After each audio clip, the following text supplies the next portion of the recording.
What is going on, guys? In today's video I will show you the best longbow and staff build in Throne of Liberty. So at the start I will give you a quick overview of the playstyle. Then I will explain what skills and upgrades should you focus on. Then as well we will go into what is the best gear and how to get it.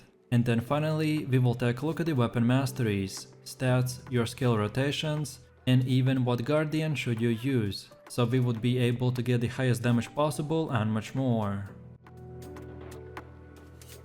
So for the choice of weapons, we are going with the longbow and the staff.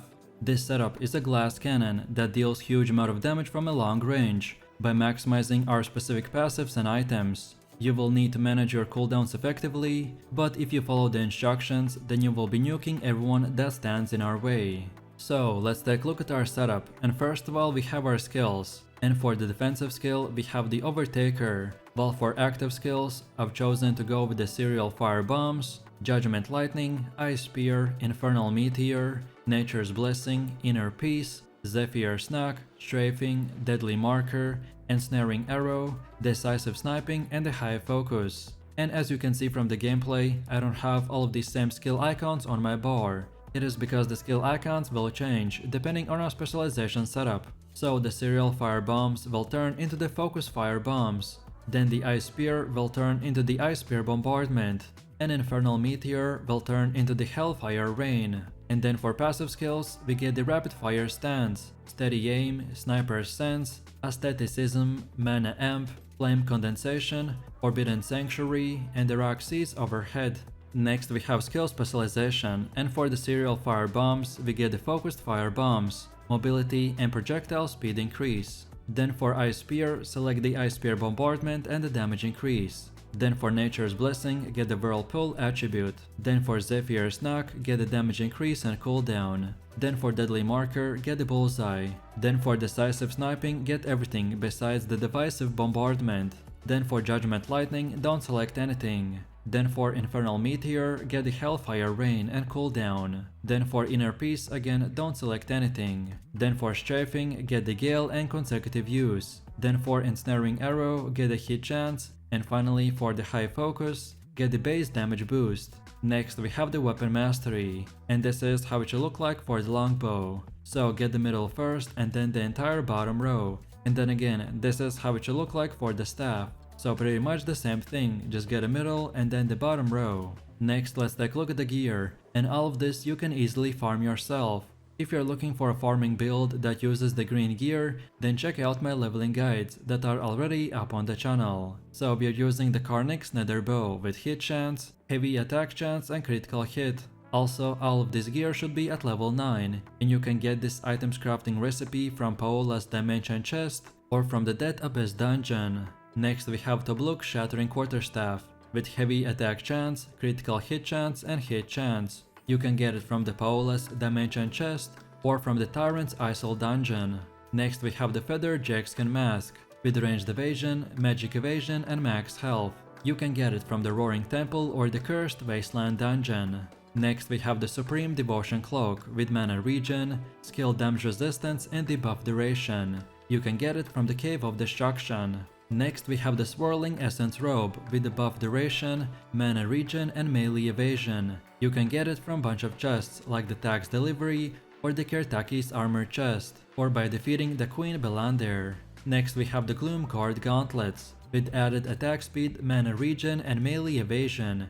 You can get it from the Dead Abyss or the Cave of Desperation. Next we have the Ruthless Enforcer Leggings with mana regen, melee evasion and ranged evasion. You can get it from the Tyrant's Isle dungeon.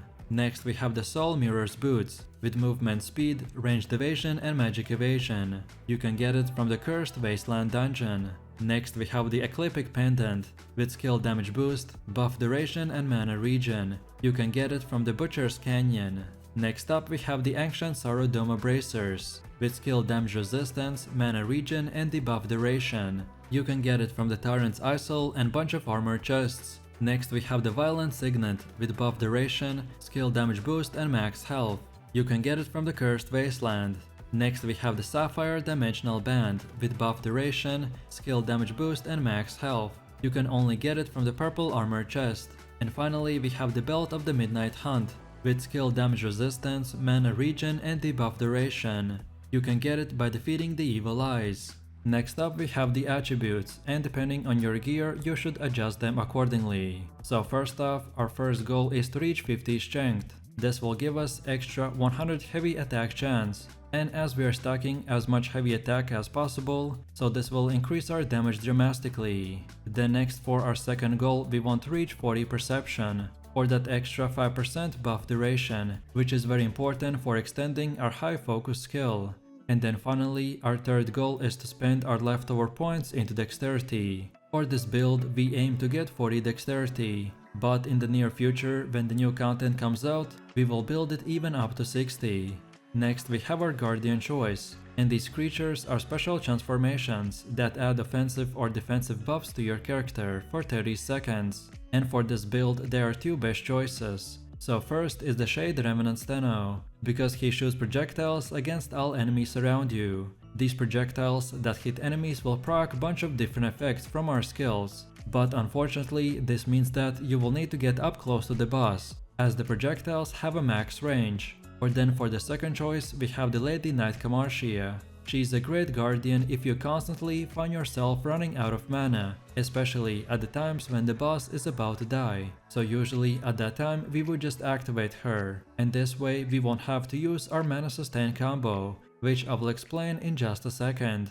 And now finally we have come to the gameplay, and I will split this part into 4 rotations. So we will start with the opening rotation, then the Oppressed combo, then the Gale combo, and then we will finish it off with the Mana Sustain combo. So first off is the highest damage rotation, and for this we want to use the High Focus, then the Hellfire Rain, then Nature's Blessing, then Ensnaring Arrow, then Decisive Sniping, then Deadly Marker, then Focused Fire Bombs, then Ice Spear Bombardment, and then we finish it off with the Judgment Lightning, and now we rinse and repeat. This combo will reduce your cooldowns, increase our buff duration, and build up multiple burn stacks for massive amounts of DPS. Then next we have the Oppressed combo, and this is meant for easy and quick damage against everyone besides the boss. So we simply activate the Nature's Blessing, then Ensnaring Arrow, and then we finish it off with the Decisive Sniping.